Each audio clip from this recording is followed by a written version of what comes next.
Hi, I'm Greg Gavaziak. And I'm Luke Phillips. And this is the Semi Crazy Podcast, the podcast by truckers, for truckers.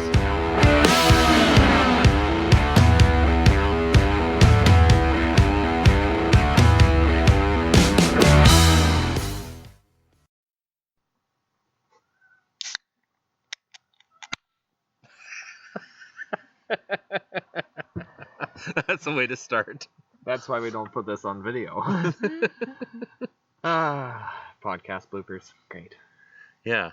So, Semi Crazy episode, I don't even know what episode it is now. 13, I think. I haven't even been counting from the beginning, so I do not know. Yeah. So, we decided to have a podcast where we drink. Yeah. Unplugged. Yeah. Well, of sorts. Somewhat, yeah. That should maybe get rid of technical difficulties being unplugged. It would. It may pose other issues, though. That's true. Like you're gonna have to be louder because I'm looking at the screen and I'm really fucking loud. Oh, okay. All right, I'll step it up. Yeah, I know you can. I can do it. I always feel like I'm yelling. This is the one time where you're actually allowed to. Oh, okay. Outside voice then. Yeah, use your outside voice. Use your big boy voice. Don't need to use if, shit's going sideways. Yes. Okay. We could try that. Yeah. So we can do a normal how was your week thing if you want, or if you want to avoid that. Yeah, I don't want to talk about my week. I did not go to work this week. There you go. Yeah. Enough said. Yeah. My week was, it was 2 weeks, which, we would have been podcasting last week, but the weekend didn't quite work out. I was in Toronto, and I tried to find people on Insta to come meet me for a podcast. No one showed up. How rude. Yeah. But leave a guy hanging like that. Yeah. I think our one or two Ontario fans just were in the wrong place. Yeah.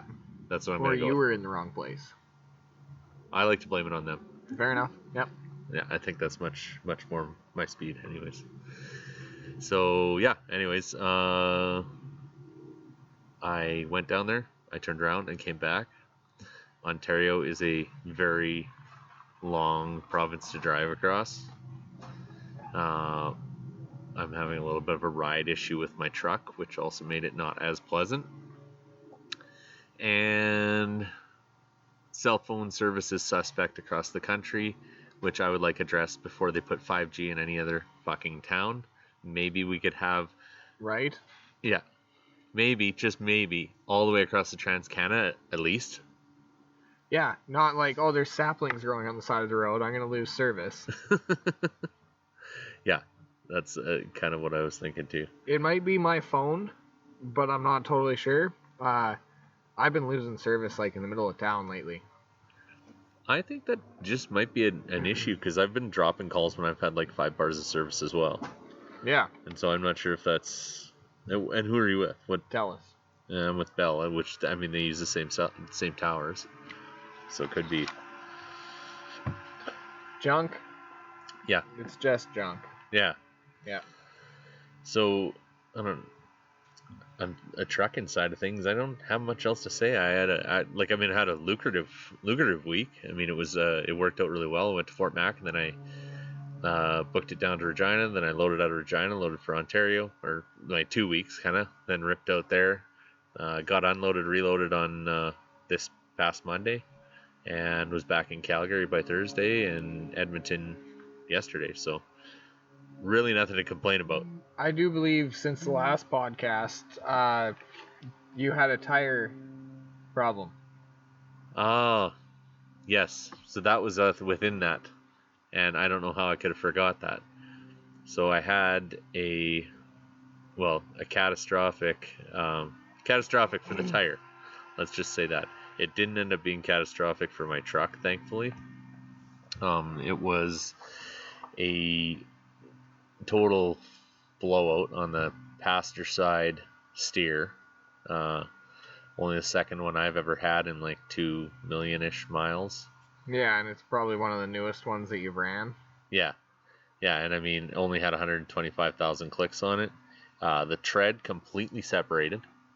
I felt it. I was on the phone, and at the time that I felt the wheel squirm. And when the wheel squirmed, I said into the phone, I think I just blew a steer tire, which was followed by, and this won't be edited out because we're not editing this, fuck, fuck, fuck, fuck, as I went towards the ditch. And, but I was able to keep it steered upright. I hit the gravel shoulder. Gravel went flying. I thought there's probably going to be no fender, among other things on the passenger side. So actually, hats off to Western Star for building a fairly strong inner fender and such, because there's just a couple of scratches on the inner fender. I lost a ride height valve on that side, which I was able to fix with a couple of fittings.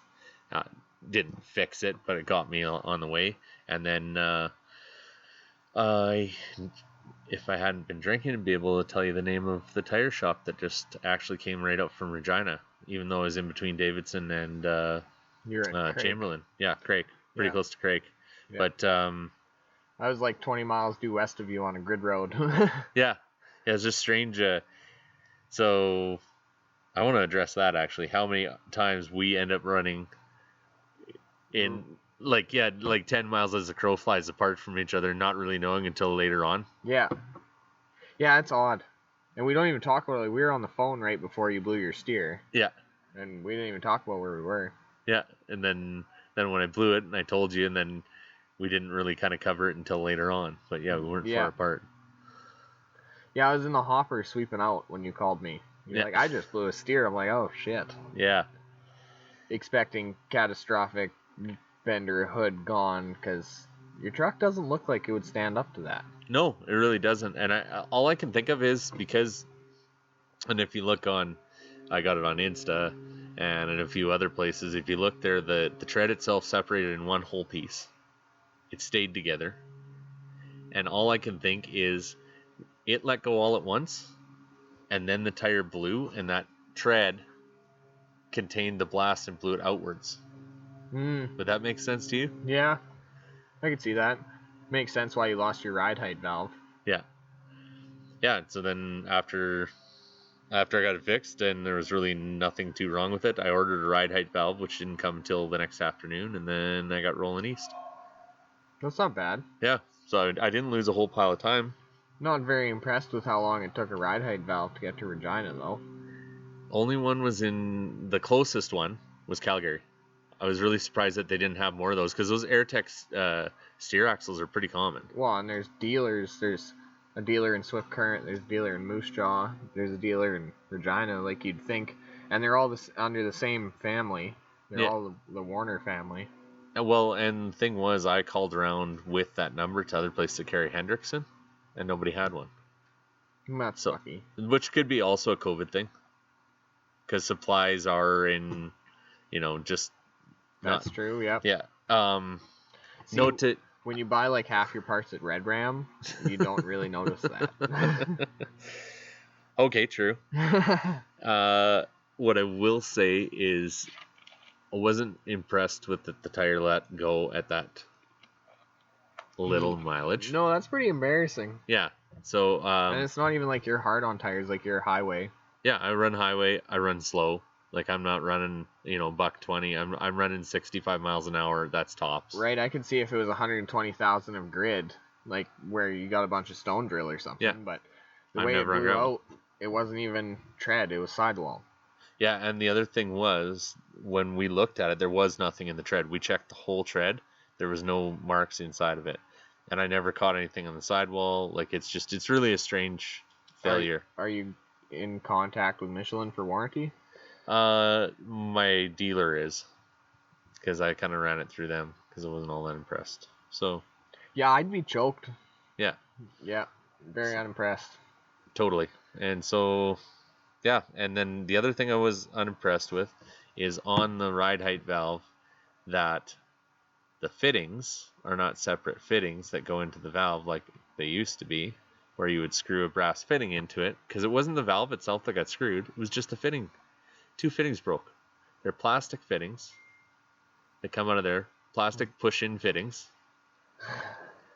So it was easy enough to pull the lines out because they're push-in fittings, but I could have just, if it's brass fitting, taken an easy out, knocked that fitting out, put another fitting out of my brass kit, which I've really am realizing is probably useless because of all these damn plastic fittings.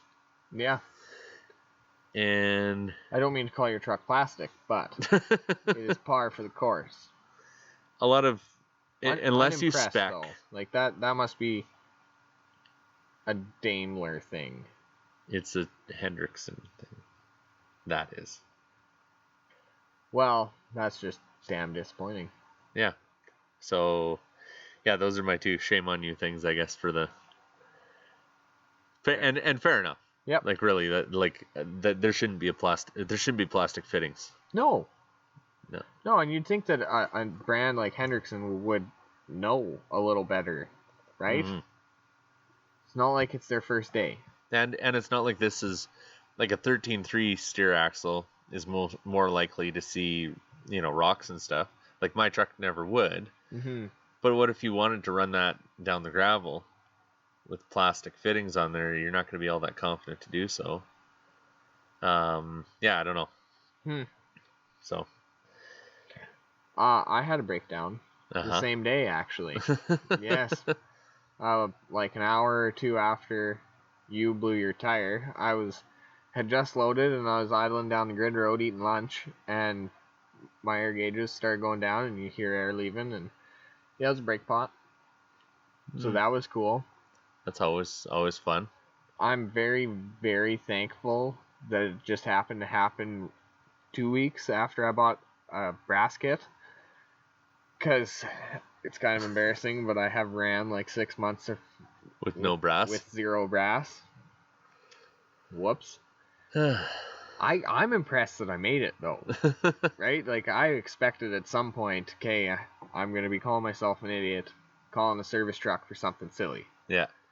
But no, so with the brass kit I had and the zip ties, we backed the slack off and went directly to the nearest shop and got that fixed. Yeah. Yeah.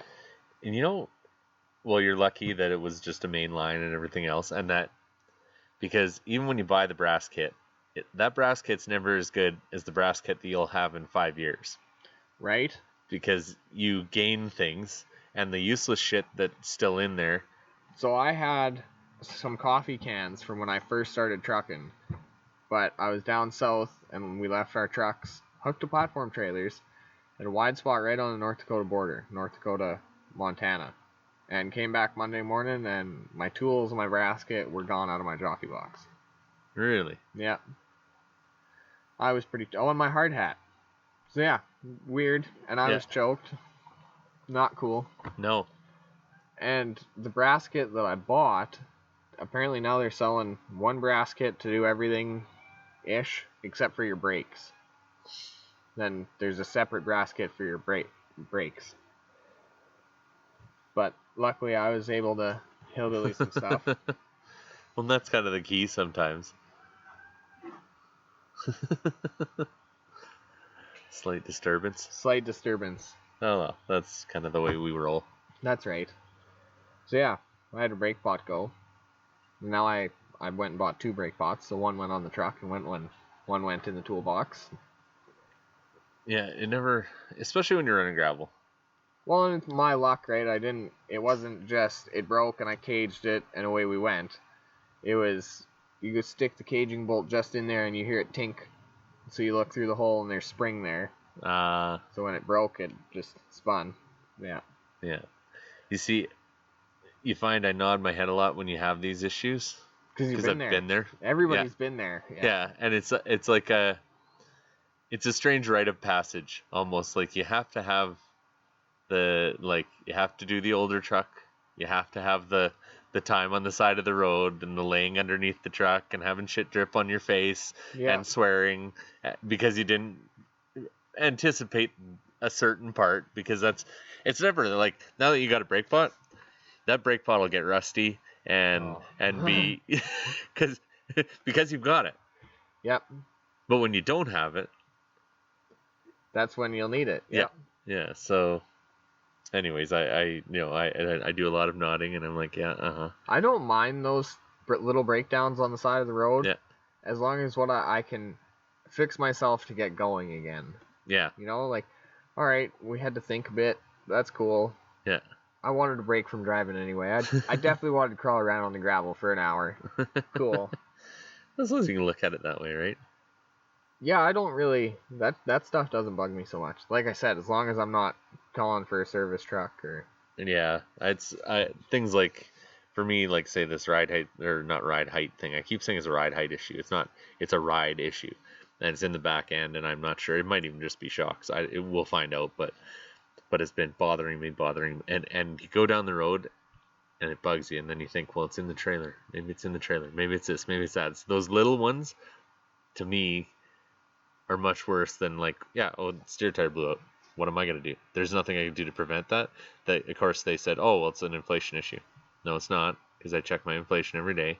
And some days I don't. Okay, let's be honest. There's days where, but I mean, if it looks visibly low, I'm sticking the gauge on it as well. But every second day at least, it gets the gauge.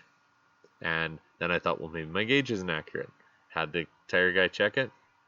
Gauge is good. So it's not an inflation issue. It is a tire manufacturer issue. And I can deal with that. I can deal with failures like that, but I have a harder time with things that are a quality issue that just kind of bites at you. Yep. And then when you take it in, they're like, no, I don't know. Seems normal. Yeah, I miss when mechanics used to take a truck in for a problem and mechanics would drive it around until it did the problem. You know, like they would do their best to duplicate it. Now they drive around the friggin' block. And they're like, oh, it's not doing it. Well, yeah, right? Well, those are the good ones that actually drive it. There are some that just plug it into the computer and go, yeah, I don't know, nothing showing up here, not seeing any codes. Yeah, that's when I say... Yeah, well, it's because I've got a vibration. Vibrations don't make codes. Yeah. Yeah, every time I go to a mechanic for a problem, that's my first thing.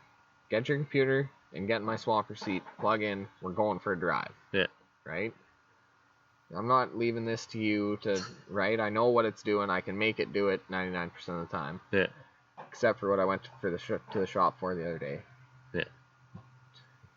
We'll leave it. Yeah. It's okay. I don't want to bring things up. Have a shot or something. Okay. Stupid. Stupid trucks. That's what my week was. Yeah, and So you want to explain your 2-shot deal or no? No. Okay. No, that's secret. That's a secret. Trade secrets. You're allowed to have trade secrets. Yeah.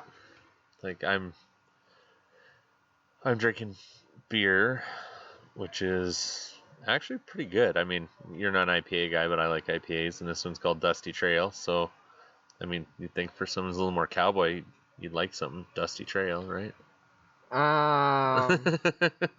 There's definitely a Brokeback Mountain joke in there somewhere, but I'm not going to leave that alone. That was really uncalled for, actually. I'm glad you didn't go there. Right? Yeah. All the way there. Well, shots fired stuff, right? Yeah. I'm just not a beer guy, honestly. I'm kind of like the song, There'll Be Time to Switch to Whiskey. Yeah. You know, time to switch to whiskey. We've been drinking beer all night.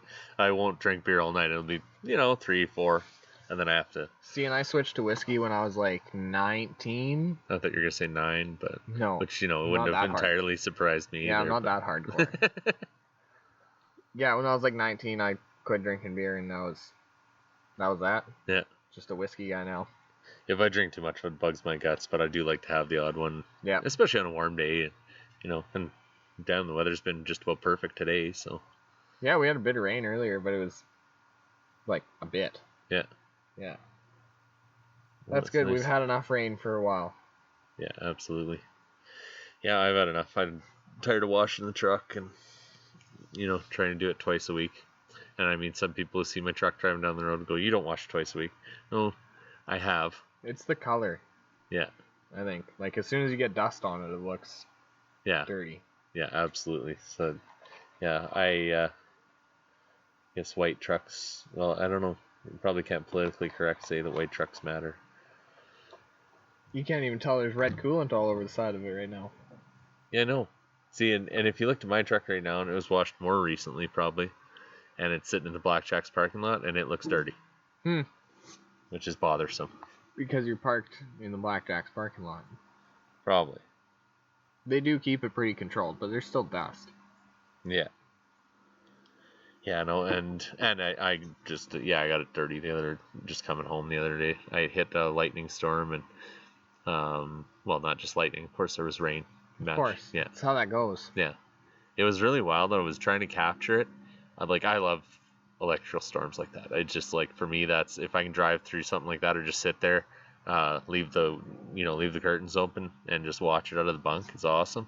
This is really strange because normally you don't get it, but I got up at 4 to start rolling to Calgary and look up, and you could see just, like, it was everywhere. The whole sky was lighting up in front of me, so I jumped out of the truck, not raining, looked behind the truck, and I was sitting in Moosomin, and it was doing the same thing on the other side. So it was all around.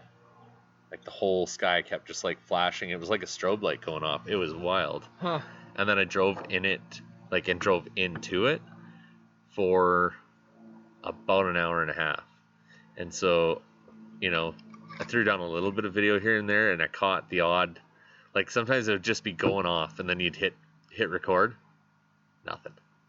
Yeah. Yeah, so I was kind of wishing I had the dash cam going, but didn't. So. What do you run for a dash cam? A shitty one. So, I need to get something better. I don't mean to sound distracted. I'm just pouring liquor. Yeah. I have a Garmin, and I am not impressed with it. No? No. It is one of the cheaper ones. I'm just not impressed with its night vision. Oh. So there's one that somebody recommended to me. You're supposed to just turn your headlights on and not look at your Garmin as you're going down the road, like for... Well, no, when I look at when I download the stuff... You're not just staring at the screen then? That's right. Yeah, no, the screen's off. Oh, okay. Yeah. Just checking. I don't know. That's fair. I drive in Saskatchewan at night, so I need to be paying attention, otherwise you get shot off the road by them potholes. Oh, true. Yeah.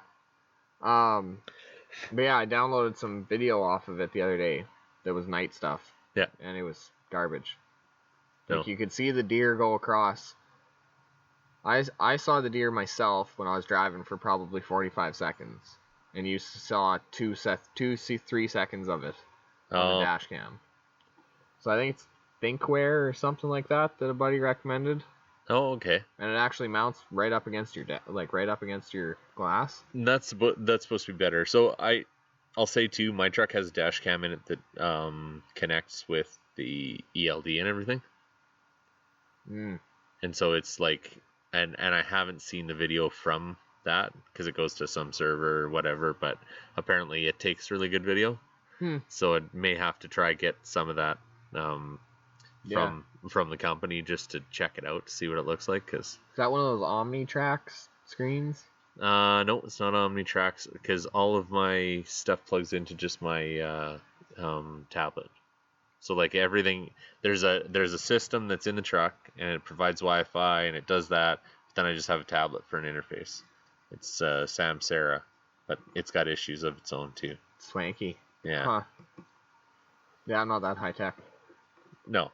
But you don't need ELD because you don't run to the States. So. Exactly. Big Road on my phone. And that's that. Just get that in there. There we go. It's tasty stuff. Yeah, and it all stays in one piece, which is nice. Yes. Yeah. Yeah, Red Man is a tasty treat. Yeah, So is your ride issue, you only feel it on smooth roads? No.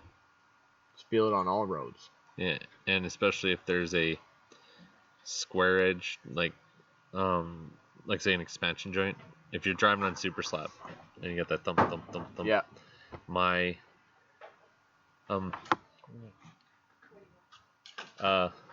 just the that bubbly I got there. And a glass, please. Just placing drink orders. Yeah. Yeah, it's nice to have a waitress. Yeah. Yeah, she's pretty alright. Yeah. Yeah. Because I put that recap on back in March or whatever that was. When I'm bobtailing, I can feel it. It's at a round or War Funny or some just, garbage recap problem. Oh, yeah. I was just wondering if maybe yours is something similar. Even like they're virgins, yours, but. Maybe rotate them. Well, now. Or just put them on a balancer. The reason I keep going back to ride height is because now when I go up over 100, I've got a vibration. That could still be just out of balance. Yeah. But I've actually been thinking about trying them disc fuck dealios. Disc fuck dealios. Yeah. I love your descriptions of stuff. Seeing them at Lesko, I think it was. You put them between your duals. Centromatics. That's it. Yeah. Yeah. And the inside of your steers. Yeah. I know lots of guys that use them on their steers, especially, and some guys have even. My steers are machine balanced. Like they got the weights and stuff on them. Oh, okay. I don't know. I like it better. I've had guys that actually have done both. Yeah. Oh. No guys that have done both. But yeah, I know people that have done both. Huh. Super balanced. Yeah. Oh, there's some guys down there in the States that do that. They go as far as centering nuts. And then taking their bearings and getting them coated. Are rates like that much better down there, or? Well, they claim that your mileage difference or this or that, and right. I've heard of some really crazy stuff, right, for guys to get better mileage. And I heard of a guy just the other day. I was talking to a mechanic about tunes, and he said there's a guy that runs like an 800 horsepower tune in a C15 stock, just in Yeah. But just babies it, like won't even turn his AC on. But allegedly he's getting like 8 miles to the gallon. Pulling tandem chickens. I'd have to see the numbers. Me too. But I don't buy anything until I see the numbers. I completely agree. Yeah. Can you imagine though, like not even turning your AC on? No, that's a bit much. Mm-hmm. Like I get it, you own it and you all that, but that's a bit much. My AC runs full tilt. Oh yeah. Yeah. Yeah, me too. I have the tune that came with the truck. Yeah, weren't you supposed to call PDI about something? Yeah, well, and I did call them, and I got a price and everything else, and then I just have had other priorities. So that's the thing with a new truck is you can have other priorities. Yeah. Not just work, wrench, repeat.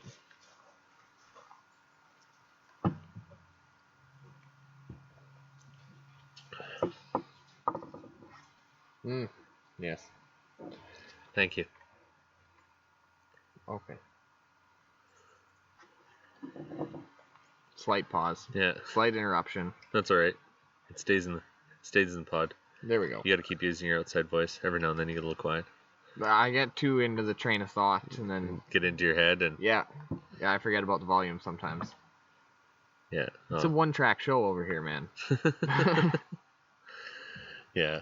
Well, it's also because I'm watching most people have never seen this podcast because we don't video it, but I'm watching the volume go up and down on the track, and so I can see my voice boom, and it does for some reason. It doesn't matter how quiet I talk, I get that, right? So yeah, this mic is set up as if I'd be podcasting by myself.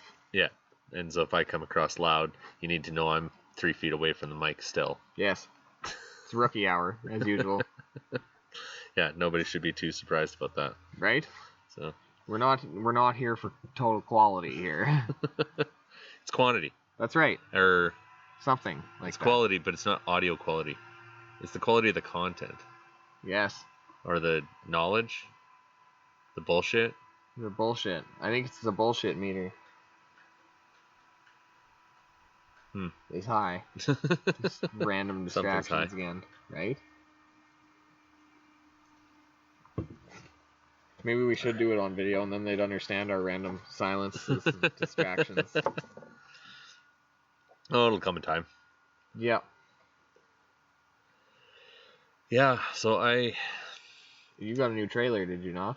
switch trailers or something? Yeah, like and then I that? switched back. Oh, okay. Well, Yeah. that's not very exciting news then. Well, it was exciting for when I had it because it was shiny and it was all aluminum and Why'd you have to give it back? it was ultra low. Well, because we thought I needed the ramps for some other stuff, which I did. But then I almost needed the ultra low for some other stuff. They didn't Which I have, didn't. like, aluminum ramps for the ultra low. They did. Mm. But they then it made it easier having the ramps to the kick Oh yes. or the Makes neck, sense. whatever you Yeah. want to call it. I know some people really like to call it the kick and some people really don't. I'd say it's the kick. Yeah. Because the neck, like you say neck, I think lowboy neck. Yeah, so do I. Right? Yeah. And then when people call a low boy neck the kick, then that bothers me. That is not correct at all. Yeah. No, at that point you're just wrong. Yeah. Sorry. Sorry about your luck on that one. Yeah.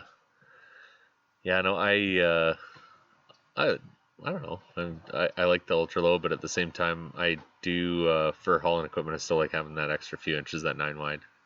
Oh yeah, it's definitely helpful. Yep. You're only 9 wide there?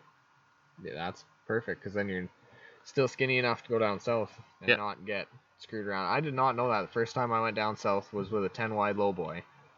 And then I go to leave to come back from Colorado, and dispatch is like, no, you're day travel only. I even texted him back. I was like, no, I'm empty. He's like, yeah, no, 10 wide. No. Shit. Yeah. Oh, even Ontario. I've only been in Ontario once. Ah. It wasn't far, and it was far from legal, I'm sure. Yes. Say no more. Are you worried about the statute of limitations not being up on that, or? No, allegedly I had permits for all of it, but I can tell you how much of a pain in the butt it is to go in at, like, through Kenora at 5.3. Hmm. And when you roll into that, I call it white shell, but I've been corrected before. Whatever that scale is there. Yeah. At like 5 minutes to sunset, and you're 10 wide, they will give you the park light. Ah. Yeah, can't confirm that. I was 10 wide with a 10 axle, so I think they stopped me for over length. Oh. But I was going to a derailment, a washout, and was originally routed to Brandon, and was just about to pull into Brandon to unload, call for the reroute. Pilot met me halfway through Manitoba. Yeah, good times. I get a route texted to me, and I'm like 2 kilometers, I'm just outside of Brandon, like south of the Husky there. Yeah. And I'm on the route, and I'm 5'3", and first bridge I come to is like 5'2". Shit. Alright. Drop air. All that stuff. No, I also have to say I can't thank you enough for loaning me your height stick.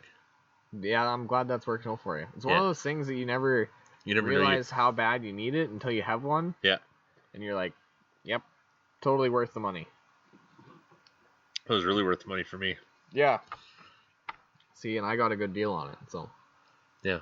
My deal is even better. The rent is pretty cheap. Yeah, the rent's cheap, that's right.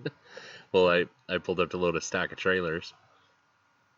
And so, of course, you got to keep it under divisible load, right?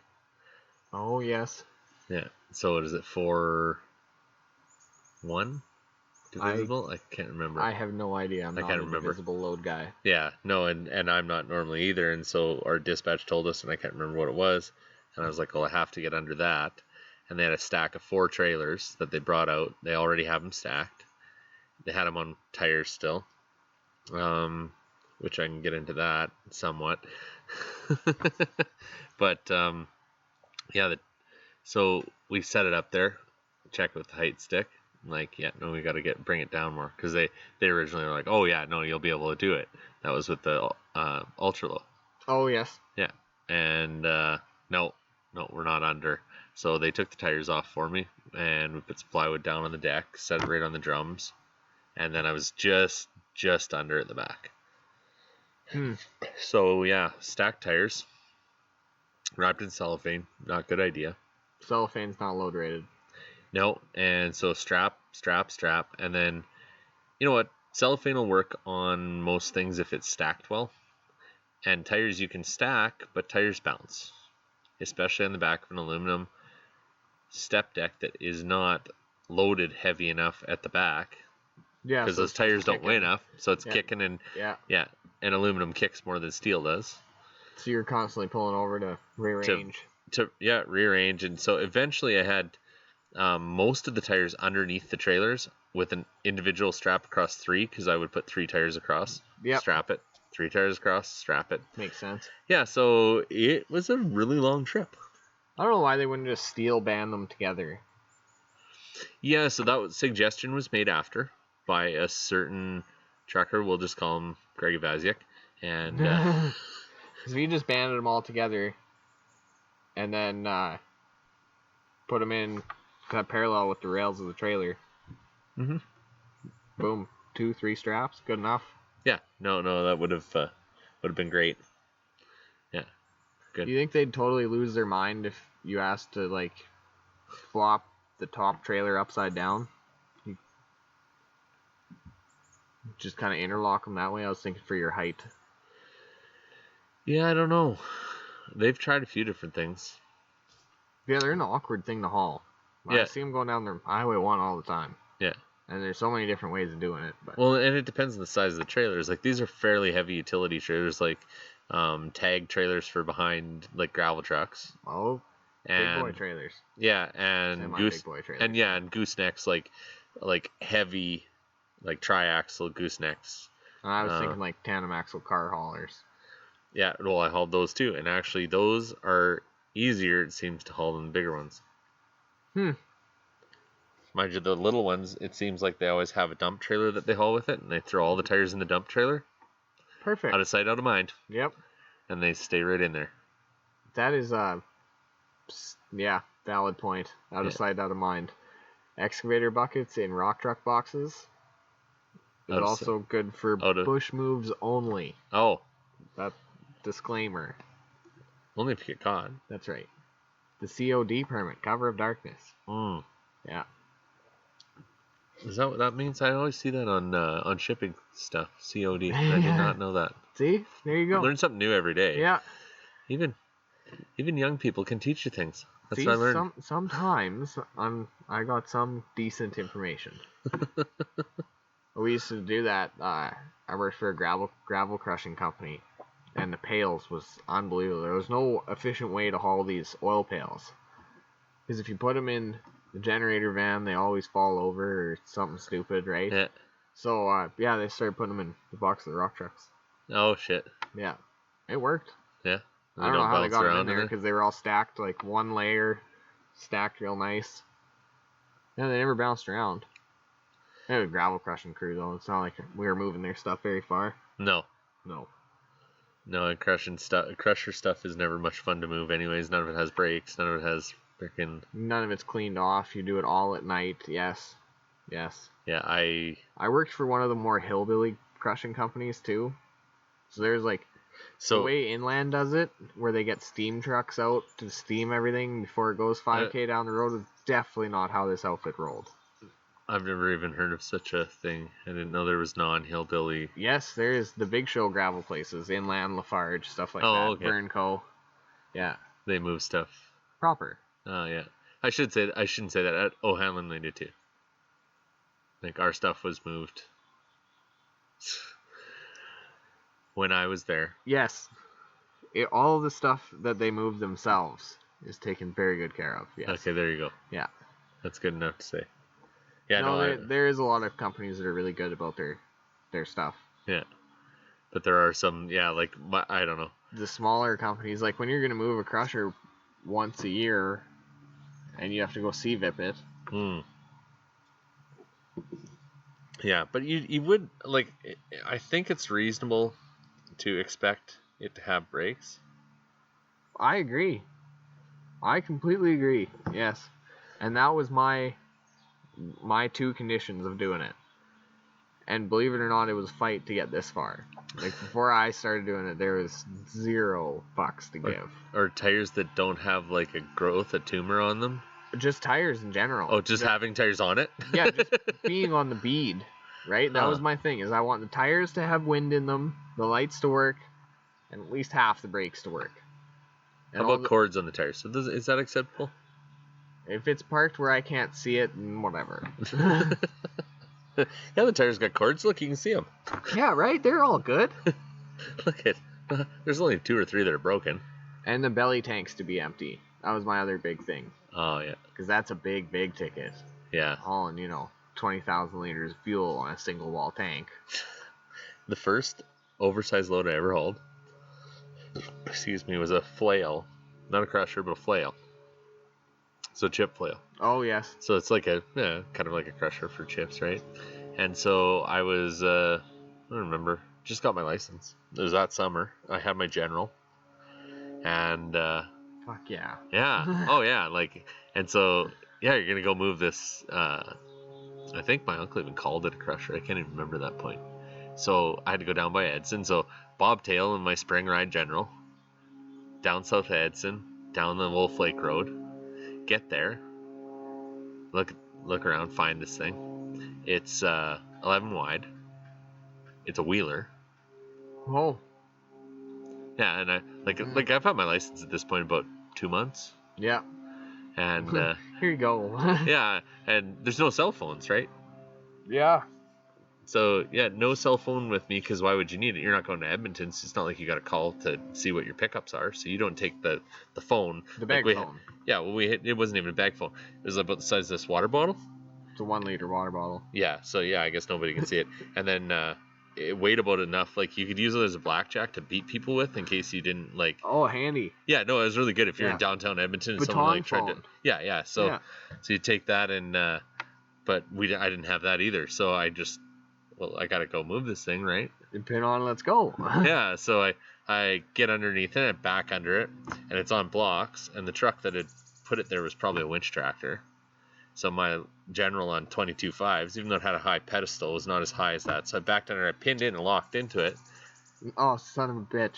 But I couldn't get it off the blocks. I spun out, hooked up, and probably can't unhook. No lockers, right? No. Because you just had an inner axle. Yeah, hanging there, spinning.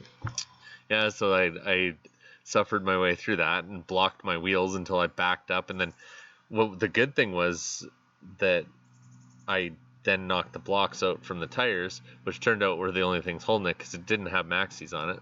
No, spring everything. Yeah, so of course once I got up on my blocks with my truck, I spun up onto there and then pushed the trailer back, and then I knocked off my blocks, and then we were all good.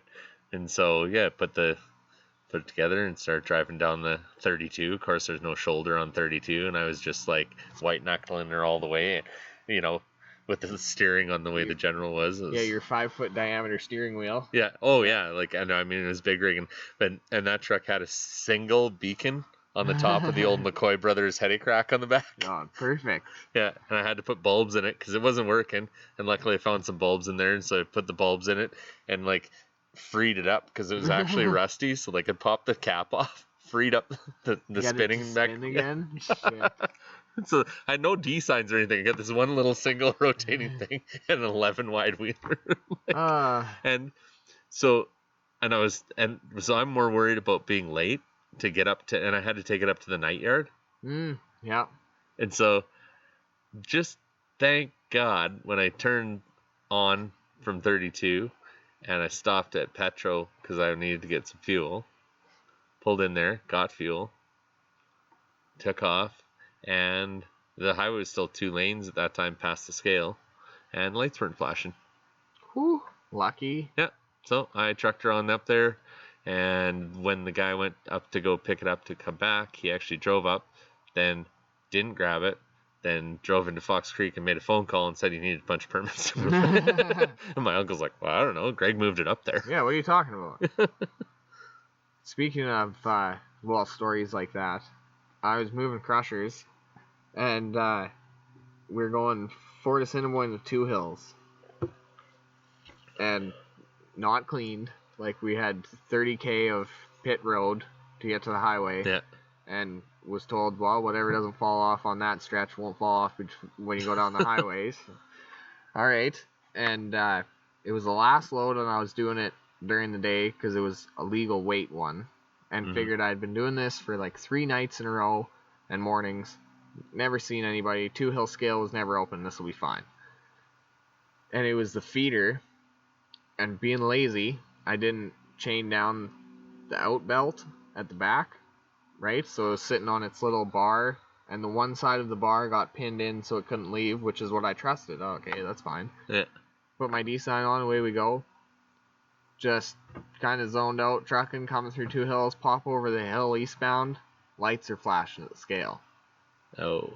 Pull in there, one DOT, sitting busy with a gravel truck, and I roll through just do, and go a mile down the road, turn off onto the grid road, and get out to take a leak, and I go back, and the one side of the bar is out and falling down, the non-pin side, so this conveyor's like hanging there on a 45 sideways degree angle.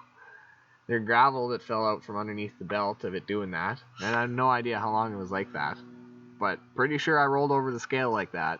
No idea how I got away with it. No CVIP, no plates, no lights, no brakes. Same thing, first year of trucking. I was convinced, I was told, and I was believed because I was new that, that stuff only gets moved once in a while. It doesn't need CVIP and stuff like that. It doesn't need CVIP. You're fine. Yeah. It's like farm plates. Yeah. And Crushing plates. as long as you had air in the outside tires, it was fine. What's wrong with that?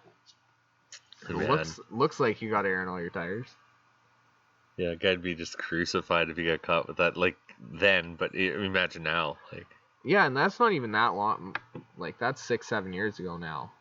Yeah, forget, you're just a fucking young kid. Yeah, but I mean, even you look at how the industry's changed, you're not going to get away with that anymore. No. The amount of DOT that are out there now compared to then.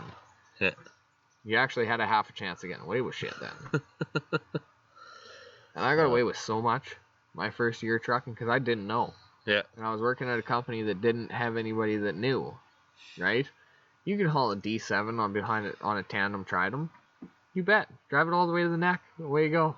Just run it up. Yeah, no permits, nothing. You can haul a Dress 365 hoe on 40 wheels with no permits and no pilot trucks? Of course you can. You can't? Apparently. They must have changed that law or something. Oh, I know. I can just I know I've talked enough about like my Kiwi days there, and Jeff would be like, "Oh, yeah, no, you'll be good." I'd just go, "Oh, okay." He says you're gonna be good. You're good, right? Yeah. Yeah. You don't know any better. Yeah, no, and I moved a few like things on it. We had an old tandem, Aspen. Yeah, it was an Aspen tandem. It was a double drop, non-removable neck, air ride. It was 9 or 9.6. It was not full 10 wide. Because when you went and put just run a skidder on it. Yeah. Like you were sketched. It was sketchy because it just barely get on there, right? So you're always falling off if you put a skidder on it, and then, but like it had a really short span, and it was only, I think it was only supposed to be like a 40-ton lowboy, but it would lots of 330s, 336s. I had 8 on there, just on this little 8-wheel. It's like, yeah, geez, can you run over and grab that cat? I'm like, what cat? Oh, there's a cat up there. I think it's just a little one. So it's a little one. It's fine. Yeah, so I go up there, and it's an old 8K. No, little, yeah. Yeah, with the mounting wheels on it. Oh, yes. So, I mean, that's another, I don't know, 25,000 pounds of steel on the back end of it. At least.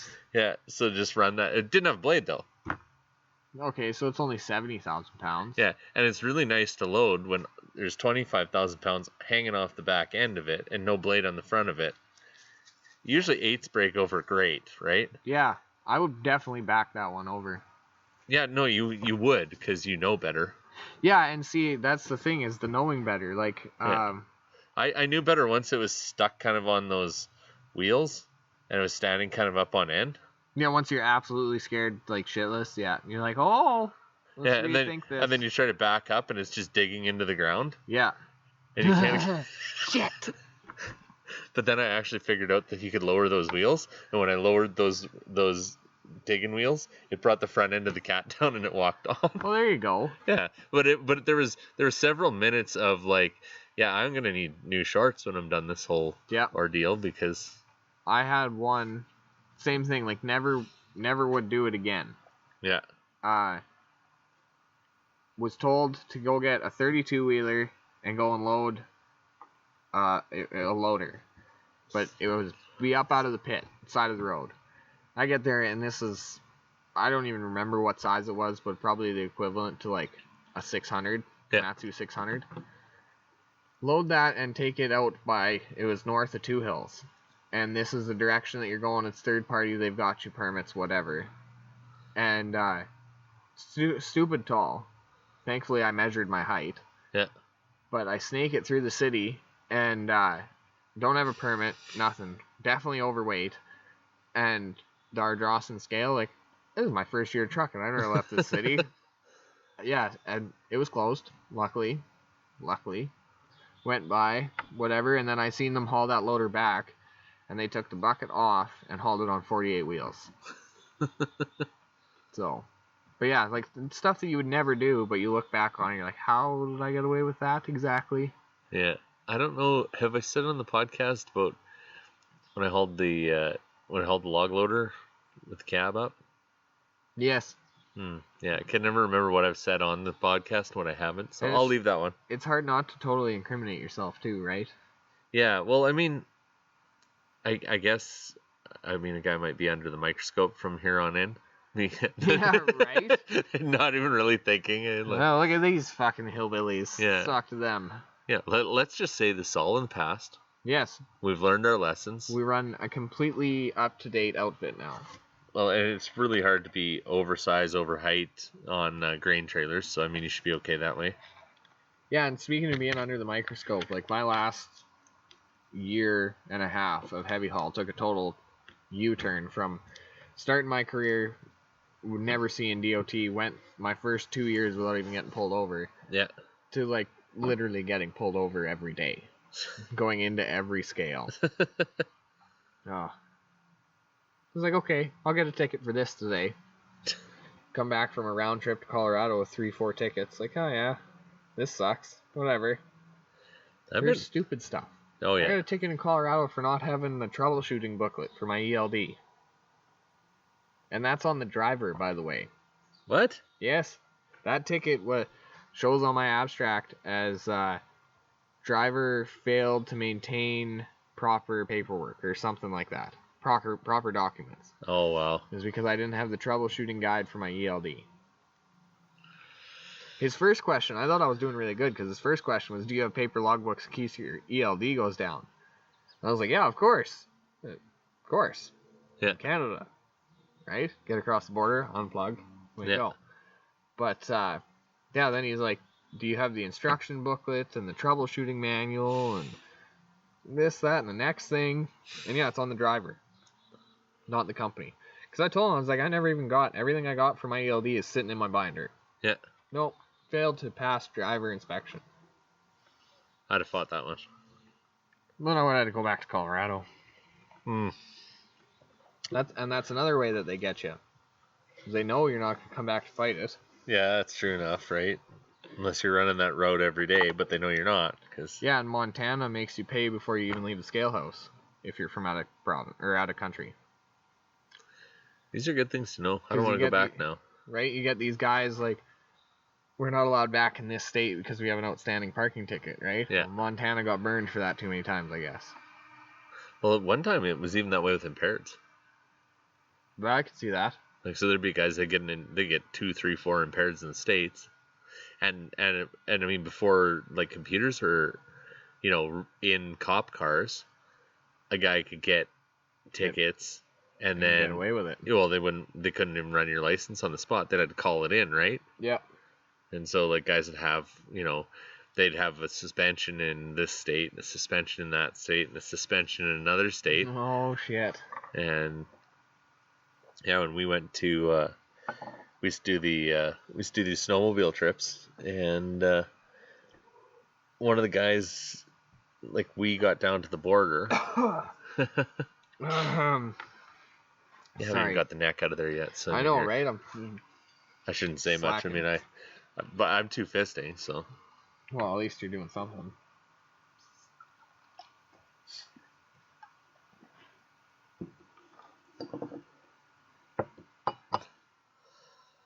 Yeah. Sorry, drink break there. Yeah, drink break.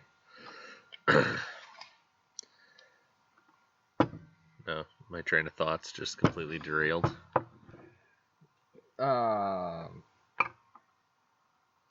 Yep. She gone. That happens. You look at the amount that CN falls off the tracks, I think we're doing pretty good. Oh, there you go. Well, keep some people employed. At one time, that was you. Yeah. You know, surprisingly, I worked there for 2 years, I think it was. And I only went on one derailment. Oh, really? And I didn't like it. No? No, that is not my kettle of fish. I came back from running to Fort McMurray with the wheeler. Walked in to hand in paperwork and was told, go hook onto that Mark IV. It's loaded, chained down in the yard. And go to New Hazelton. Be there as soon as you can. Do not sleep. Okay. That's a long ways. Oh, yeah. This is not just a little jaunt. Yeah. I was like, oh, it's up by Vanderhoof. That's not that bad. 6 hours. Yeah, no, it's way farther than that. Got there, big rush to get there. And I don't even think I unloaded the machine off the trailer. Yeah, I'm pretty sure it stayed on the trailer, and they just came up to me after I went to bed for like 6 hours. Okay, go home. It's almost like firework. Right? Yeah. But I'd almost enjoy firework more. Like the bit that I did, I enjoyed it more. I think it was mostly because it wasn't as far. What did you do? Were you hauling equipment too, or? Yeah, hauling it and running it. Oh, yeah. For there was a fire on the Paul Van Reserve here a couple of years ago. Oh, yeah. And that same summer there was a fire at what's that other reserve right north of my house? No. Alexis. Oh, yeah. And there was also one north of Westlock somewhere. South of Westlock? Anyway, somewhere up there. North or south, right? Somewhere Westlock-ish. Yes. I love your directions. North, south, Yeah. maybe it was east. Yeah, I don't know. Yeah. I know it was definitely in some wooded area. Yeah. Generally, that's where fires are. Usually. Unless it's a grass fire. See? Yeah. Maybe it was. No, it definitely wasn't a grass fire. I remember that much. You don't sleep much when you're doing that work. Oh, shit. You're on the wrong type of fires then. Oh, yeah. See, no, I did not sleep. No. Well, see, my first fires, I had, and did I talk about this before? I don't think I've talked about firework. No. Anyways, I had my trucks, and I went. Anyways, Jeff basically said like they could use my truck because they had lots of trailers, and they registered, the forestry would register you by trailer, Yep. not by the truck, and then so I contracted to them, and I already had my wildfire tickets and all that stuff so that I could go out on the fires. So anyways, got everything signed up. They got my truck on, and so I'm thinking, and sometime this month I might go to work. There wasn't a lot going on login, and I got a call that afternoon, and they just went to they just put everything kind of on alert. I was like, oh, okay, right on. But usually that doesn't mean anything. It wasn't like go muster to the go get yeah, don't go to the forestry or anything like that. It was just like, oh, okay, they're on alert. Okay, right on. So anyways, just kind of getting ready to go to bed, putting an episode up on TV, and phone rings. Yeah, can you go over to grab the trailer and go down to McRitchie's? I'm like, huh? He's like, yeah, there's a fire up by where was it? Carson Lake. So just outside of Whitecourt, right? Oh, okay. Yeah. So I was like, oh, little fire, right? That's kind of cool. I guess I'll go down there. So I go down there, and I know I've told you this story, but I get down there, and there's this French guy, and he's got the skidder, and I've got the wheeler. And so I just took the 16 wheeler because that's what was there. It was a short 16, and it had steep beaver tails on it. And anyways, I can't remember his name. I think his name was Reg. Anyways, so he says, "You want to load the skidder?" I said, "Yeah, like fuck, load it, right?" Yeah. And he's got the water tank that's hanging in the back, and there, so he comes and heads for the beaver tails, and he gets part way up, and he spins out on the chains, right? So just kind of hops a couple times, so he backs up. And this time he like grabs second gear when he hits it. Well, get after it. Yeah, like Yeah. gets up, spins again, doesn't quite get her, so he backs up farther. No. He hits the beaver tails, fucking third gear. Not kidding. Front end of that thing goes up like a monster truck. It would, He yeah. wheelied onto the, and I shit you not, I'm standing back, like, and I started standing back farther. Yeah. Going the other way. So he wheelies it on, and then brings it down. It came down smooth onto the deck, and then he opens the doors. Oh, what the? You think it's pretty good there? Like, yeah, It's on the wagon. That's good. That's like, Yeah. I could, if I loaded it slow, it wouldn't be that straight. Yeah. And he's like, well, next time I don't think I use a freaking full water tank, eh? So, like 500 gallons of water hanging off the back. It's no wonder it would spin out. Shit. So yeah, load it up, drive out, head up there, start going on the highway. There's a roadblock. Cops are there. They wave me through. So I drive around all the traffic, and I'm going, I'm like, fuck. And then I can see a glow. I get up to the top of the hill towards like Carson Lake, like that Carson Lake hill. Yeah. Both ditches, flames are like 10 feet high in the ditches. I'm driving down the middle of the highway. I was like, fuck, like I did not think going out to fight fires would be anywhere near this intense. Yeah. And We're so expecting to be in it. yeah, so, and I'm thinking it's pretty wild. And they told us to go down to the Carson Lake Road and muster. And so I pull onto the road there, and they're like, okay, we'll wait. There's a fire back there. Like, aren't you guys gonna fight it? No, we gotta wait. So then, like, close my eyes. Day cab Kenworth. Try to put my head on the wheel, whatever. Yeah. Get about like an hour into that. No, we're gonna turn around. We're gonna turn around and we're gonna muster, point it back out towards there because the fire's moving. I'm not sure where we're gonna go. So turn around. Get about another, hour in. Don't sleep, of course, at all. And then they send us back to the casino in Whitecourt. So we drive back through. They've kind of got the fire in the ditch put out at that point, but it's still burning around there. And we go back to the casino, and so they set us at the casino, and they're like, "Yeah, we'll wait here till morning." Okay. It's on the clock the whole time. Like, turn my truck off basically. Yeah. And then I tried. Wouldn't have brought a day cab though. It's the only truck I had. Oh, good enough then. All I had was day cabs at that point, right? And so and I mean, anybody who doesn't know me, I'm 6'2.5", so I don't fit real good in a Kenworth day cab trying to sleep. No. And so yeah, put my feet up on the passenger seat, like I didn't even have a pillow and nothing. Nah. I thought I'm going out, dropping off skidder, coming home. Back. Yeah. Going to bed. Yeah. No. All night at the casino. In the morning they brought us breakfast. Like, they're always really good. The forestry is really good about that stuff. See, you had a totally different experience than I did. Completely different experience. Yeah. I was headed. Well, it was the first fire that I went on was Paul Band, and it's very. Is that for the forestry too, or? Well, I'm getting to that. It was very local and a very big fire. So, and we had a gravel pit for the company that I was working. They had a gravel pit right near there. So the foreman went over and said, "Hey, if you need anything, this is the owner's number, right?" Yeah. And I was just about to go home, and I got called, "Haul a D7 out there. An operator will meet you out there. Go to Kim's number 1, the store off the Yellowhead.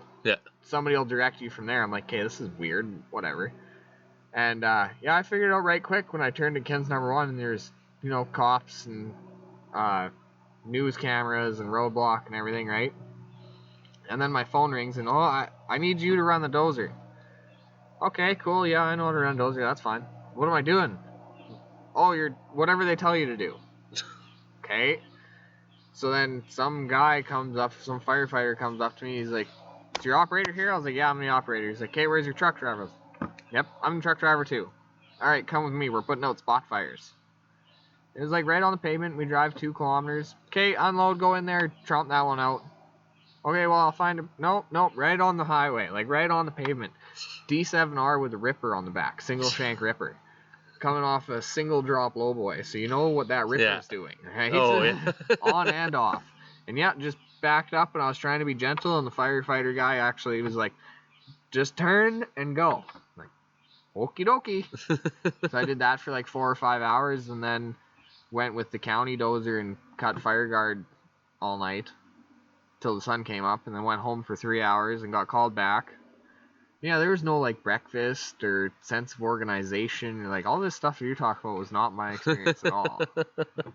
And then the fire on the Alexis Reserve was kind of the same thing, but they knew, like, the guys, it was the same crew from the first one.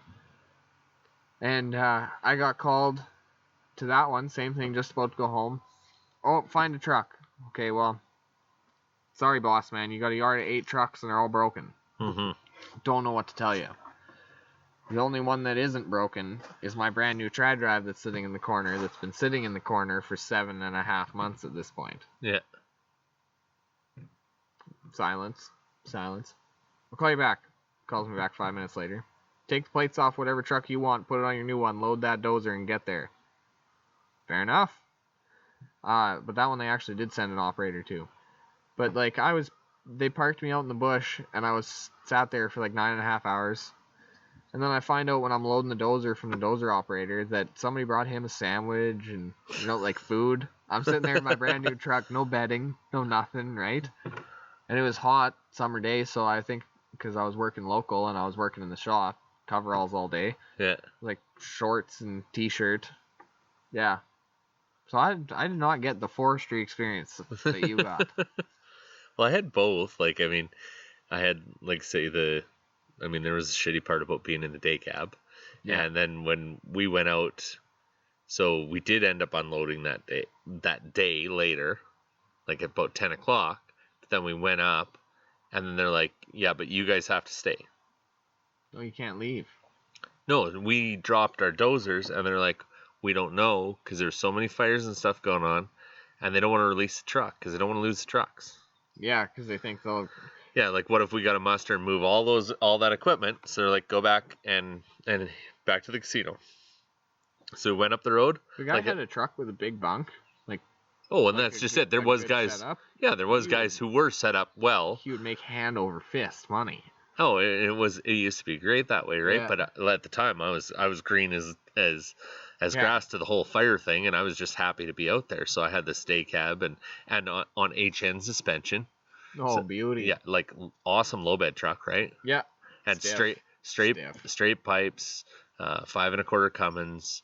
Nice. Yeah, that was that truck. Yeah. I mean, anyways, so it was just, and then of course with a wheeler, with HN and a wheeler, I mean, awesome truck to, just ride so great on Highway 33 and 32. And take all the air out of your seat. You don't need it. It'll be smooth. Yeah, like so you're really hoping that at some point they give you like 7 or an 8 to put on there. Yeah. So can we put some weight on this? Yeah.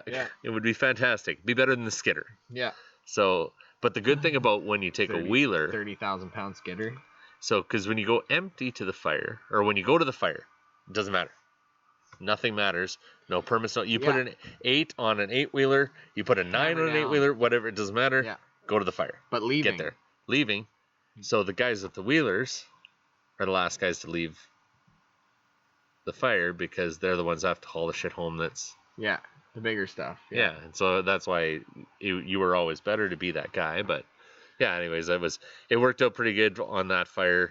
I did end up getting a pillow. Well, that's good. Which was nice. And so, and then the next one we went to, we were up by Fox Creek, and that fire burned through so fast. In some places, there was still snow on the ground. It was in April, late April. Holy shit! And it burned through, and yeah, it was just insane how fast it was moving. But that one was. We ended up parked one night beside a pond where they were dipping with the helicopters. Oh, good luck sleeping. And when we were standing outside, you would pretty well be eaten alive because every time they came in, they would stir up all the bugs and the mosquito larvae that were in there. Yeah. And the mosquitoes were like as thick as this screen. Yeah. And so that was where I first discovered the Amway bug stuff with like D15. yeah, this might have been D50. I don't know, but there was myself and two other guys that put it on, and most guys were like, no, I don't do DEET. Like, well, whatever. Yeah. There would be like a cloud around. Don't do DEET. And there was like literally around me, there was like a 1 foot barrier of no mosquitoes. Because I just sprayed that stuff everywhere. Oh, it is good stuff. Yeah. Yeah. Yeah, the Amway stuff was the best. Manitoba rated bug spray. Yeah. Yeah. Yeah, horseflies, whatever, nothing bugs you. Yeah, you were good. Huh. Yeah, I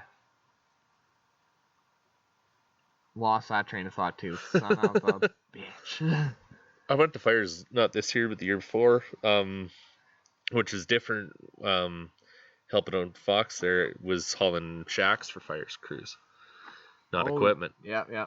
And that was interesting too, because with that fire, when I was heading up there, and I wrote a little article on it because it was the strangest thing, because everybody was leaving, like so many people were evacuating, and you were driving into the smoke. Yep.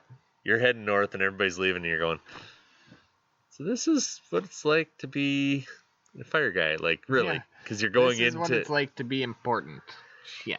Yeah, like I mean, and yeah, don't get me wrong, I don't think it's anywhere near like what it'd be running into a burning building, but you kind of you started to get a little bit of a sense, like you're going towards the shit.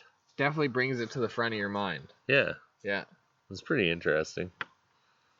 I like that. I don't know. It was always. I always found it good. Working for forestries was always fun. I would like to do it again through the forestry, not just. You know what? Also. In it. Yeah, you know what? Also is great when they're just on alert. Because we would get to play a lot of cards. Oh yes. And we would just muster. Just hang out. Yeah, so you'd load all the equipment, be on high alert because you got to be ready. Yeah. And then one of us like I own my trucks and other guys that own trucks, so we would all, and so between us and the guys that own the equipment, we'd all take turns buying a meal. So we always just ordered stuff over to the forestry, be like, yeah, bring us some pizzas, or someone would call their wife and they'd bring something, and so everybody we ate well, played cards. Perfect. And then you were almost like pissed off when you're like, what? There's a fire? What do you mean we gotta actually go to work? Oh, jeez. Son of a bitch. I like standby. Yeah, right? Yeah, I don't know. This week, I was supposed to have Monday off for my anniversary. Mm-hmm. And I ended up having to unload. And while I was unloading, I was just, like, not feeling it at all. And then my truck decided that we were taking a week off, so I'm not going to complain too much, but... No. Did you get that Dodge years running, or? I did. Well, I mean, it's always ran. It's just been short on papers. Ah. So now it's up and... Yeah, it had... rotating again? Yeah, the fast pump was blown out of it. Oh, yeah. So when you loaded it up, it would just stutter real bad. Did you got that fixed? Got that fixed, yeah. Put a new pump in, and it seems to be better. Oh, nice. Yeah. Yeah, that was one of those trucks where I had one in high school, and I needed another truck, and I just wanted it back, so I bought it. And I remember now why I got rid of the one in high school, but you don't find them. It's because it's a 2002 Dodge with 6-speed in it. Yeah. No, and you really don't. There's certain trucks that you just can't. Everybody's got the 5-speed, or it's the 3rd gen with the 6-speed. So I like it. 2-3 different colors. It's fine. Well, it's like the truck my dad found there. It's he's got a 99 Super Duty, the 7.3 with 6-speed in it, and it's an extended cab short box. Oh, the short box thing surprises me. Yeah. Huh. Yeah. F-250 extended cab short box. Had a couple 100,000 on it, and got a good deal on it. That probably wasn't a lot truck. I'm thinking that somebody ordered that. Probably, and it's an XLT. Yeah. And so it's pretty loaded up. Like, it's got power, everything. It just doesn't have leather. And it's a really nice old pickup. Like, yeah, that was not COVID friendly at all. Gleeking all over the place. Well, actually, I think it came off my mustache from my after spray. That's like whiskey stash. I'll kill it with my whiskey. That's all right. Yeah, I may have to I may have to call a drink specialist again here. Oh. Your way of drinking does not agree with me. Just shots every 10 to 15 minutes. I would just put that on ice. That's what I would do. I'm not that hardcore. That's how I end up sleeping. Oh, really? Yeah. See, like I'd do even like on ice with a splash of something. See, that's how I end up drinking far too much, far too fast. I need to limit myself. As he downs his drink. Yeah, that stuff's good. Shout out to JMO and yeah, Jameson, sponsored by and Maker's Mark. But I can sit here and drink a bottle like this. I'll hate myself in the morning, but I can sit here and drink a bottle. My old boss got me hooked on these contraptions. Still not going to give away my secrets, unfortunately. No, you don't have to. Do not have to. Well, hopefully we can be a little more regular on our content now. Yeah, I agree. It's been a couple weeks of struggle busing between the two of us. Yeah, it's been... Well, I mean, life gets in the way. Oh, 100%, yeah. As much as we like doing this, there is other shit that we do. Yeah, and... Like, I took a weekend off a while ago now, to go play 18 holes of golf first thing in the morning on Sunday. The person needs to do that stuff. Yes. That's the, like... Well, we always talk about headspace and stuff, and I've just, like, it dealt with, I'm not going to get too much into it, but a family member had some issues and then recently passed on, and it was kind of a little bit of that's about, headspace, right? Yep. And people being able to deal with that kind of stuff, right? And so it's all so important to be able to, keep your shit in a pile. Yeah, absolutely. Yeah. And so even this, like, I mean, just getting here, being able to kick back, have a couple drinks and, decompress. Yeah, exactly. Right? Just shoot the shit. Yeah. Talk about stuff that we've done in the past. Yeah, absolutely. Yeah. Shameless social media plug. That's what's happening. No, it's not the worst thing in the world. No. I have started to step up my game. For those of you that care, I'm getting better at the Instagram stuff. Not posting daily by any means, but getting better. I'm trying to post daily, but it just doesn't always happen. No. And I try to and I really admire the guys like, even like Rob Pete fan. Yep. How much, like, I mean, he gets some he's serious about it though. And he gets some damn great pictures. Yeah. He really does.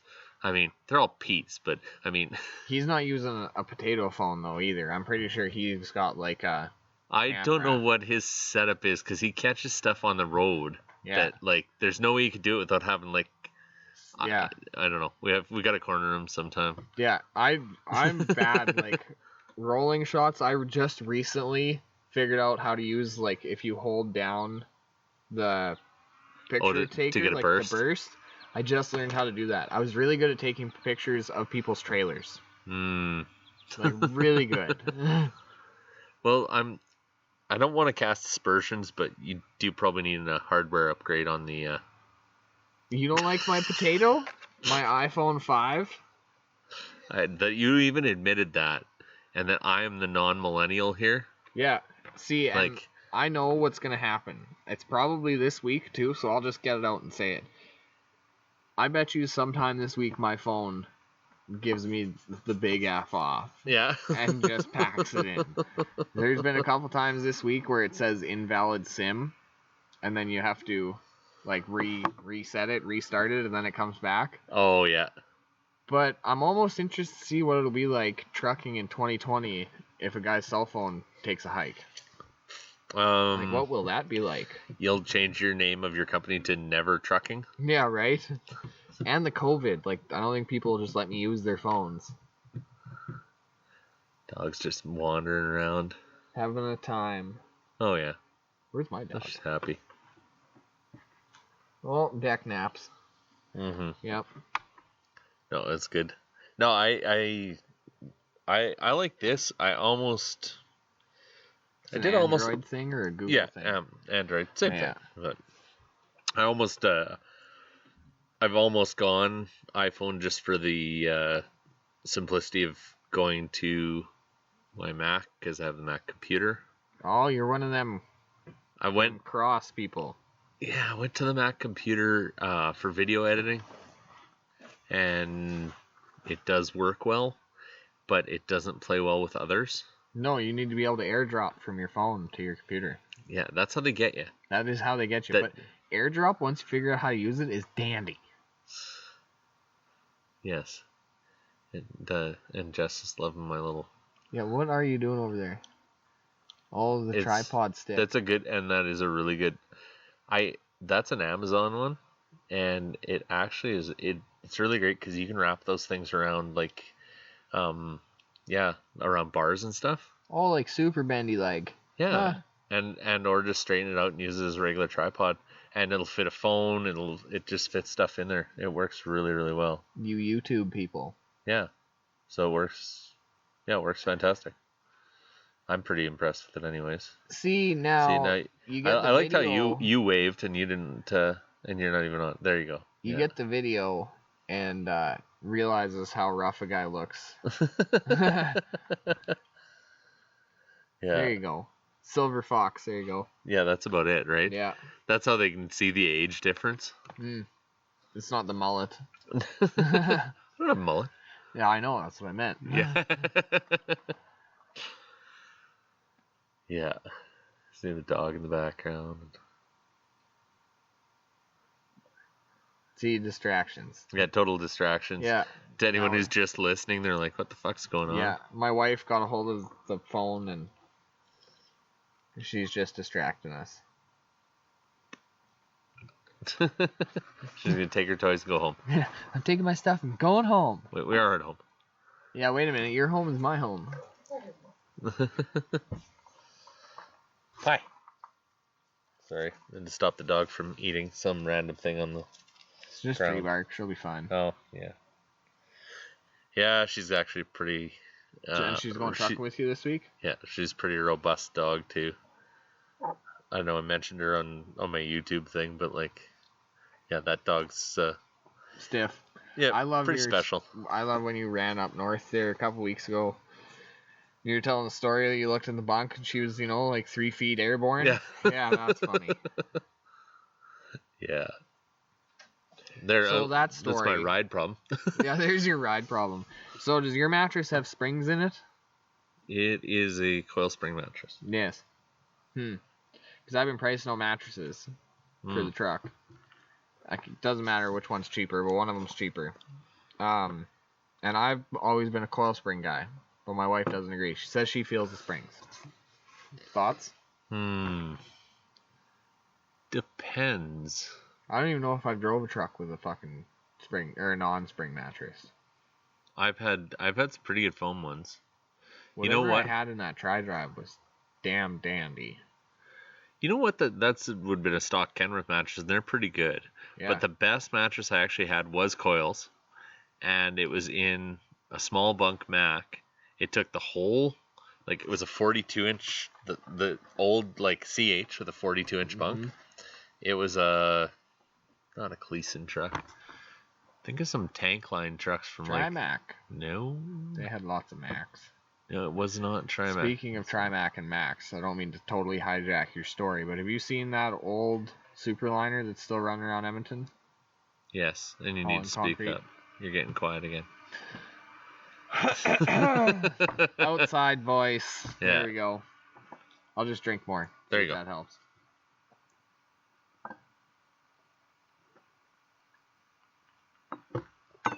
Oh yeah. Trimac Mac. Trimac Mac day cab. Was it a Superliner or an R model? There's an R model that runs around. It's definitely an R model. Yes.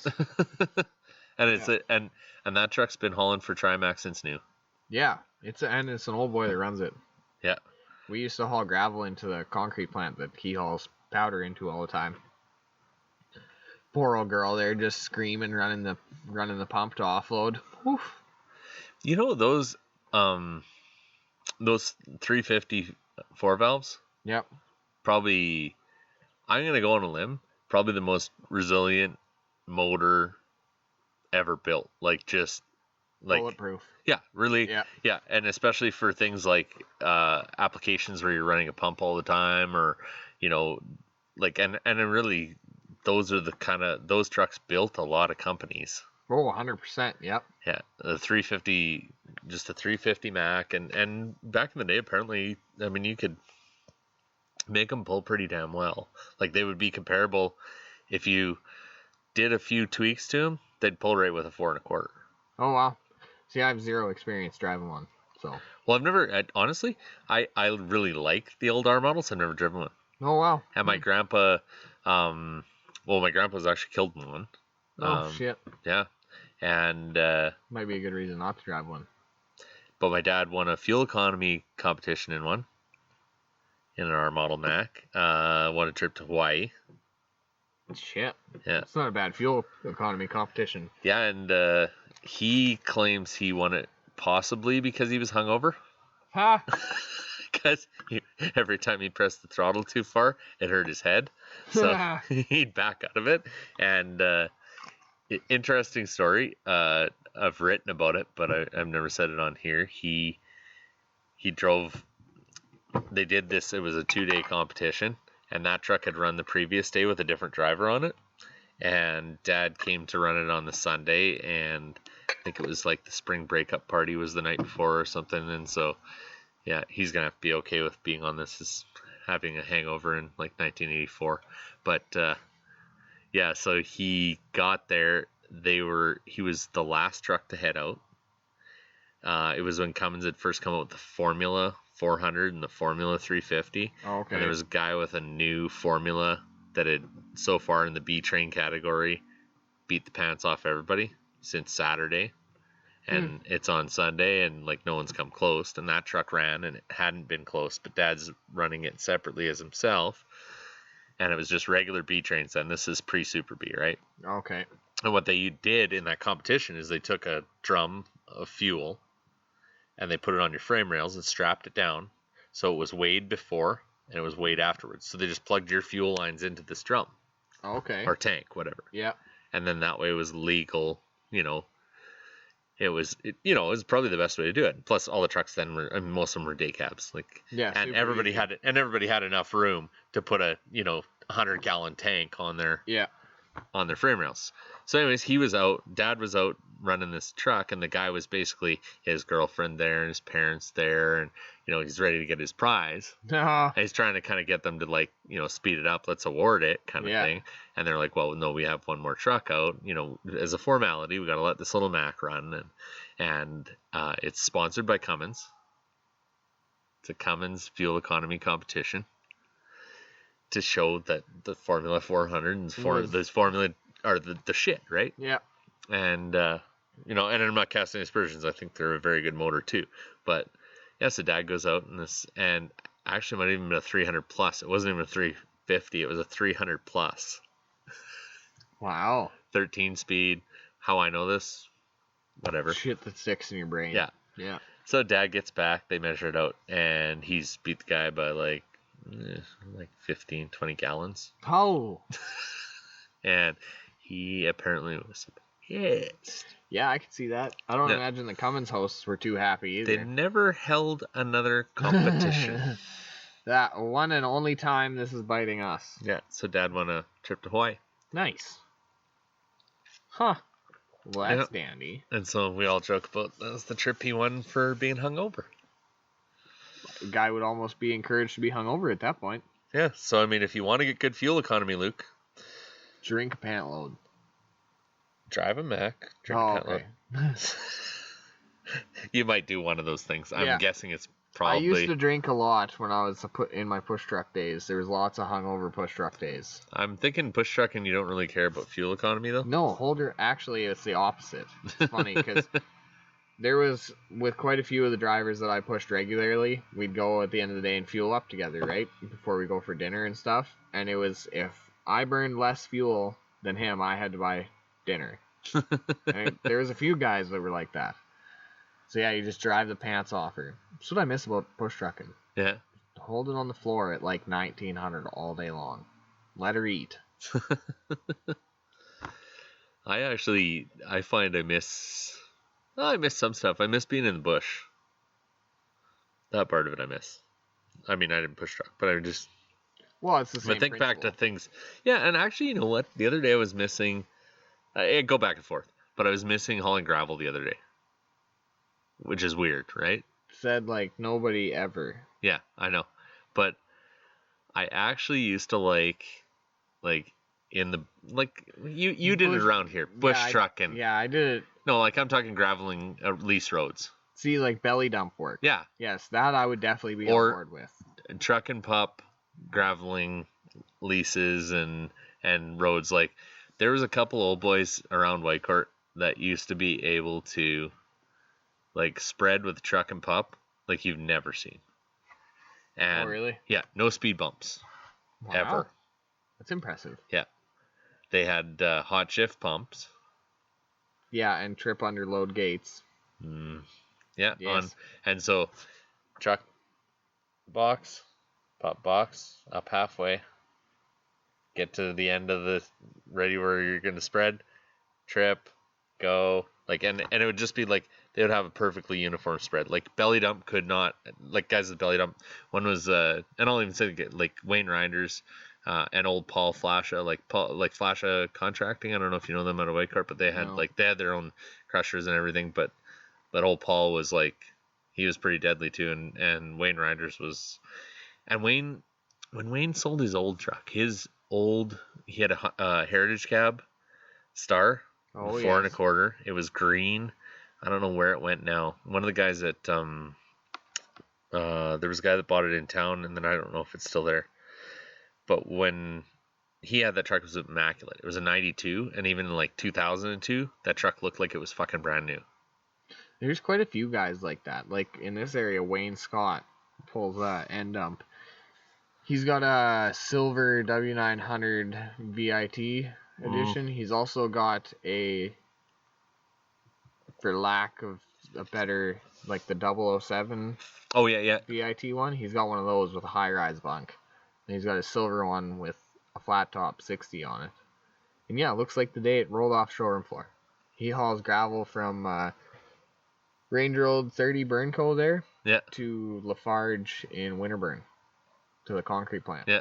Like 4 or 5 loads a day, 6 days a week. I would personally go crazy, but for him it works. So yeah, I would go nuts doing that. I've thought about like gravel and like get on with the county with a belly dump. That would be an alright gig. Yeah, doing those kind of roads is good. I always like doing oil field roads, which I mean that probably never will come back to what it was, but no.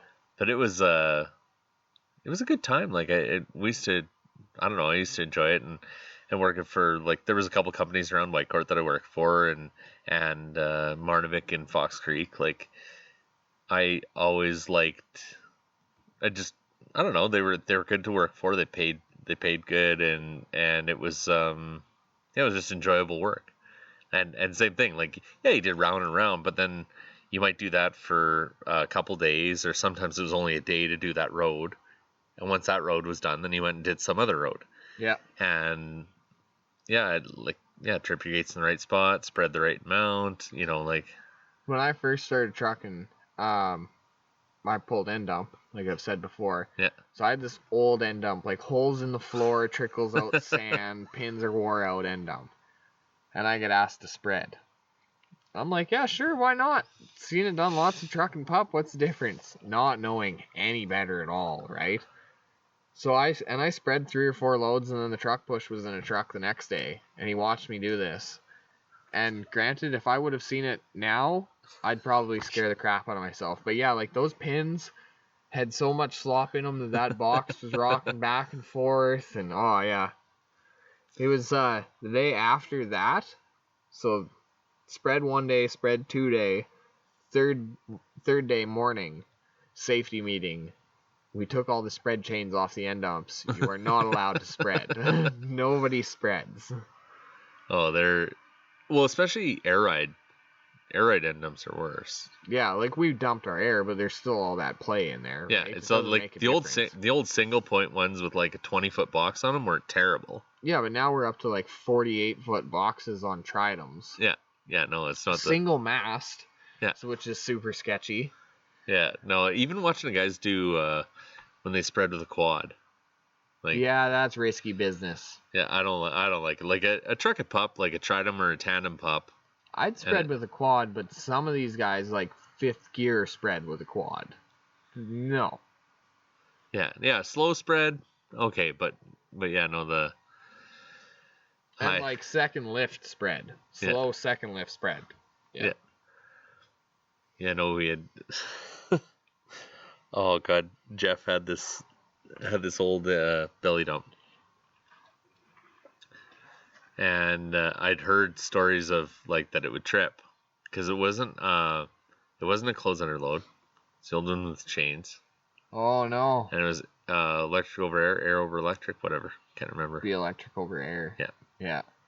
And it had an issue, and everybody always told me somewhere. Yeah, broken wire somewhere. Yeah. But it wasn't. Not a big deal. No, it's all right. It never happens.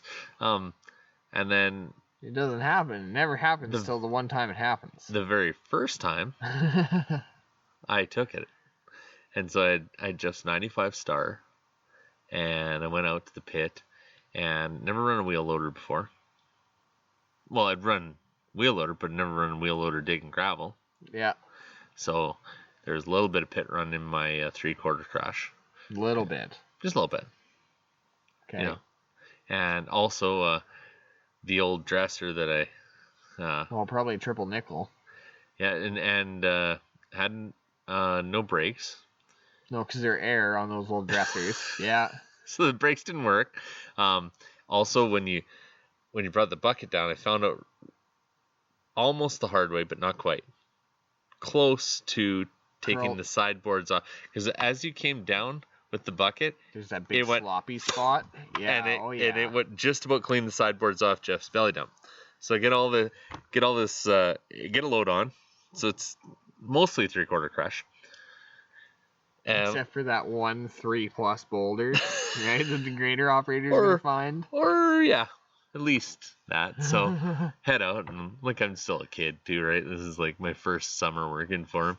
And head up the Virginia Hills Road, and I'm going up for Miller Western, and I'm going to go spread this because we're just patching places on the road. 3/4 or 1.5 inches, whatever, it's crush. And some pit run.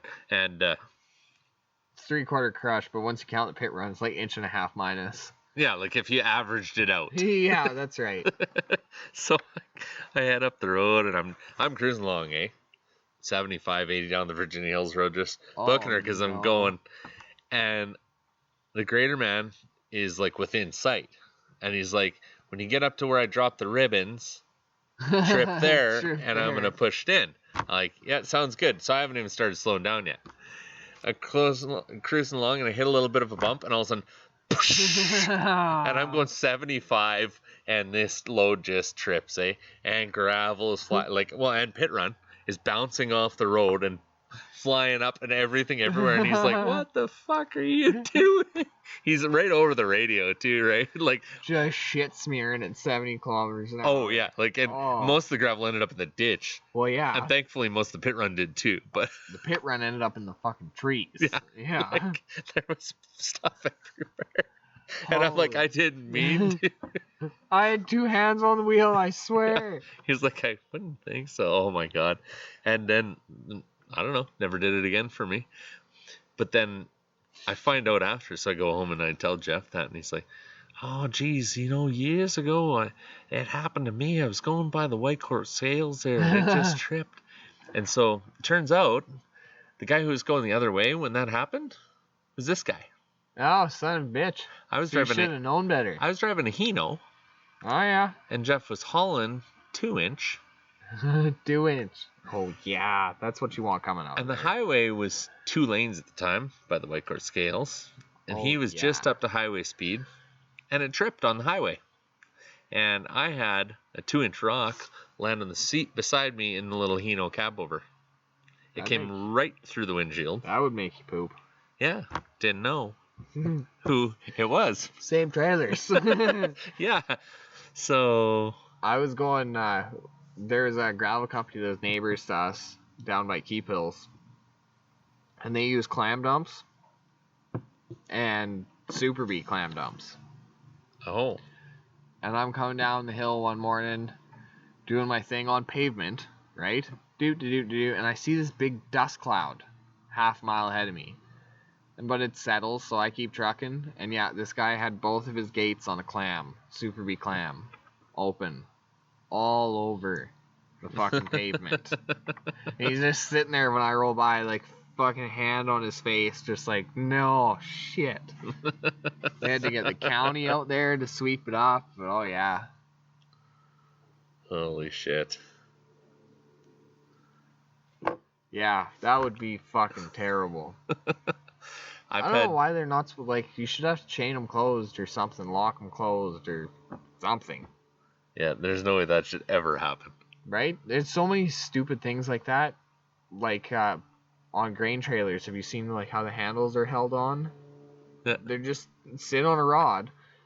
You tell me that's not an insecure load, but a boomer in the basket of a low bed is? Like, what? Ah. No, I don't know who writes those rules. I really don't. I want some of their crayons. Because obviously they're good ones. I was going to say, because you'd eat them? Yes. Snack the shit out of those. Yeah. We've done pretty good here. We've got an hour and 40. Holy. Time flies. Yeah. Well, I mean, When you're drinking? Yes. I was going to say. We could take a break. We could take a break. And then take a part 2 or... We'll see how that goes. Yeah. Yeah. It's almost like time to start a fire or something. That's true too. Fucking planes flying around. You know, it's like one of those like conspiracy theory. Fucking planes. Fucking Jesus. Planes. No, Look, they're all over the place. Yeah, they actually do their pilot license testing like right above my house here. So they do their climb and stall and then restart and stuff. It's pretty cool to watch. And I got insurance, so if they don't get it running again, we're still in good shape. As long as it hits direct. Yeah, well, I hope they're not fucking around, right?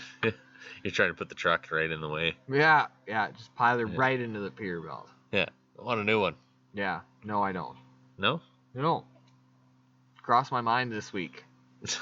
There was a price tag on a repair that I didn't need, that I was talking about with my dad. He's like, that's a down payment on a new truck. Yeah, shut up. Yeah.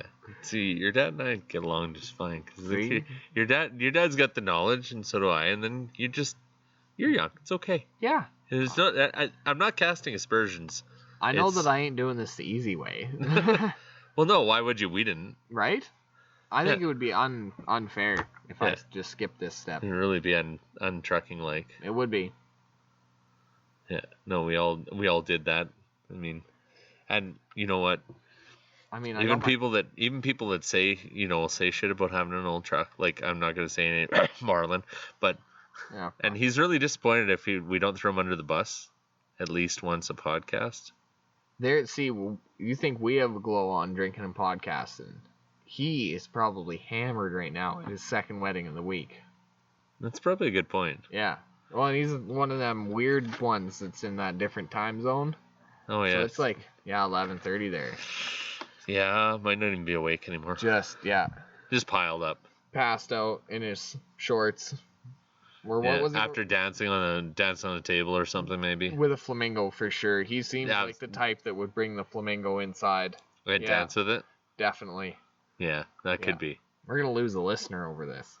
Yeah, maybe or not. Or he can come on and defend himself. Worth it. Either way. Yeah, I would agree. Yeah. Totally agree. So are we shutting shit down? Well, I mean, the podcast down then, or? Yeah. If we shut the podcast down, we can ramp this up. That's probably not a bad idea. Yeah. So cheers. And hopefully you don't have anything in there. Do you? Oh yeah, I do. Always loaded here. There you go.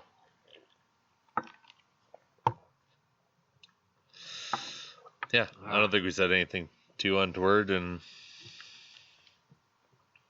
fuck it if we did. Fuck them if they can't take a joke. Really. Well, follow it up with the hungover podcast tomorrow. And one last thing that I want to add is I said last podcast that we do Q&A. I'm very disappointed that I have not even got one message. No Q. No Q. How am I supposed to A if there's no Q? Fuck, I guess so. What the fuck? Yeah, me too. You know what? And I didn't actually get out on social about that, so that's on me too. What the fuck? I know. Actually, I didn't either. Now that you say that, like I said it on the podcast, and yeah, so maybe we do only have 6 listeners. Well, even so, no Q. Oh, hold on. Speaking of listeners, there is something that we have to address. Okay. I'm gonna pour another drink while we address this. We hit 1,500 downloads. Downloads? Mm-hmm. That's what you said? Yes. Yes. So for whoever is out there downloading our podcast multiple times a day and then deleting it, we cheers. Thank you. Yes. To all 6 of you. Yeah, the download it, delete it, and re-download it. Yeah, we appreciate you. Do you know that these... Huh. These pickles are product of Hungary. Yeah. You can't end it on that note. No. No, that'd be weird. I'll just fucking laugh about it. I'll probably cut it right there too. Yeah, and that is the end. Yes. Luke likes hungry pickles. How could you miss that? Big printing. Come on. Okay. Oh, shit. Cheers, 1,500 downloads. Cheers. Thanks for listening to us.